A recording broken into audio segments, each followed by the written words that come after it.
Kita lanjutkan. Nah, tadi menggunakan gerakan fisik. Nah, sekarang bagaimana kita menggunakan bantuan media, ya kan? Menggunakan bantuan media untuk meruqyah.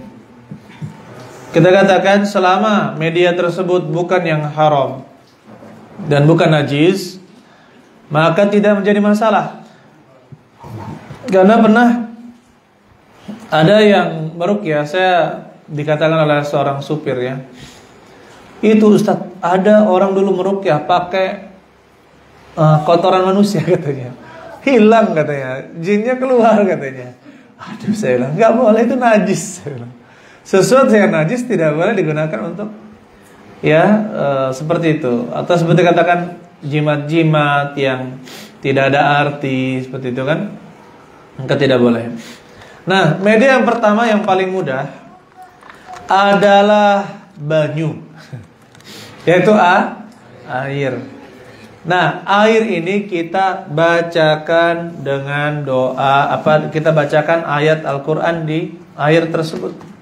Kita bacakan, kita ruqyah airnya. Mungkin bisa juga sambil kita meruqyah orang, sambil kita meruqyah, mendekatkan air ke dalam mulut kita dekatkan.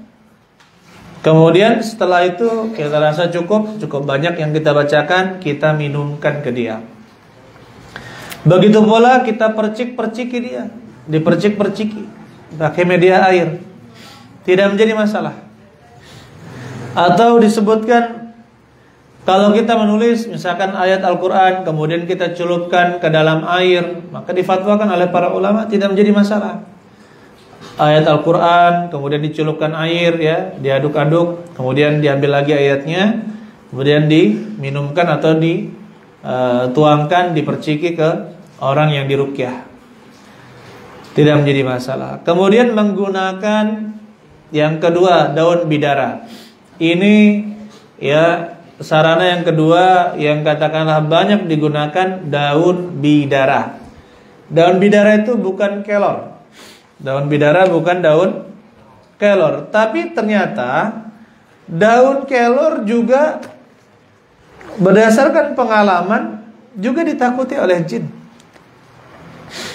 Ya, sebagian jin kita katakan, sebagian jin itu tidak suka dengan daun kelor, daun bidara. Nah, kalau daun bidara bagaimana caranya? Yang dilakukan para salaf dulu, ambil 7 helai, misalkan 7 helai, kemudian ditumbuk-tumbuk. Ternyata saya kira harus ditumbuk dengan 2 batu, ya, kemudian dimasukkan air, kemudian diruqyah. Ternyata tidak. Ternyata itu cukup dihancur-hancurkan, kemudian di air itu dikucek-kucek sehingga dia berbusa. Itu bisa dipakai untuk dimandikan. Sebagian diminumkan, ya, yang campuran bidara tersebut, misalkan di gelas yang air bersih, ya, itu kita campur berapa helai lah dalamnya, kemudian kita bacakan ruqyah, kemudian kita minumkan. Atau air mandi, daun bidaranya agak banyakin dikit, kemudian kita hancur-hancurkan sampai dia kita kucek-kucek berbusa, ya. Kemudian berarti sudah tercampur daun bidaranya dengan air, kita ruqyah airnya dan kita mandikan.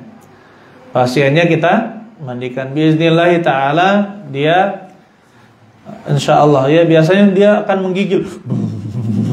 Ya, padahal airnya hangat, ya.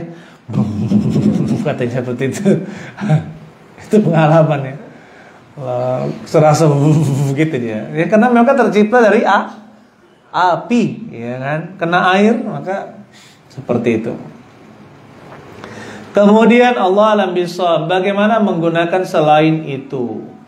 Contohnya za'faran. Za'faran itu putik bunga saffron, ya, yang mahal tuh, ya. Mahal sekali tuh. 1 helai aja Masya Allah. Berapa itu kalau anu jual? Nggak jual saffron. Itu kan berapa biji saja dicelup di air hangat dia jadi merah tuh, ya kan? Jadi merah. Itu sekarang yang menjadi yang termahal, ya, bunga yang termahal tuh, type saffron.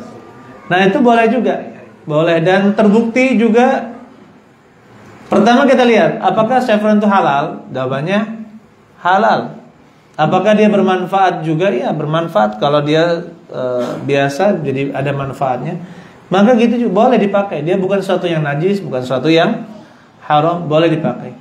Begitu pula kunyit. Kunyit pernah saya coba karena Bapak menyarankan saya pakai kunyit.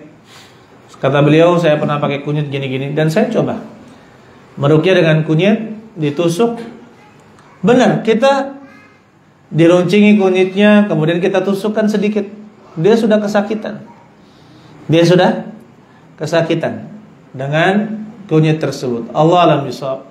Yang seperti ini boleh hukumnya, ya, selama tidak ada yang diharamkan, tidak ada kesyirikan di dalamnya, dan bukan dengan yang najis, ya, maka boleh dipraktekkan, ya, dan tidak ada larangan sama sekali. Allah alam bisawab. Kemudian ada bahan yang lain yang sering antum lihat, apa contohnya?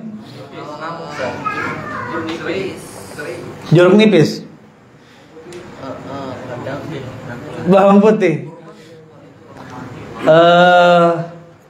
ya mungkin habatus madu, ya, madu.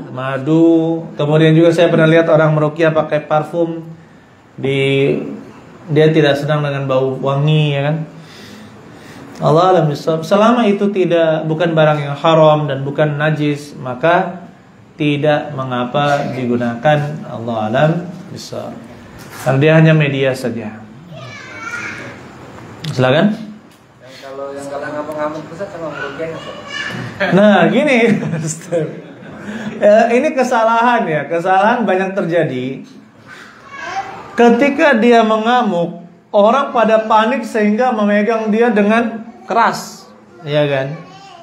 Sebenarnya salah.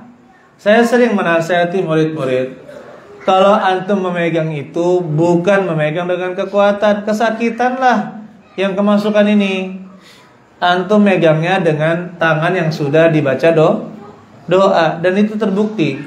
Ada tim meruqyah kita meruqyah, jadi dia punya kanuragan, katanya kan pakai ini, ditiup aja, dipegang ininya saja gitu, sudah nggak bisa bergerak apa-apa, ya kan?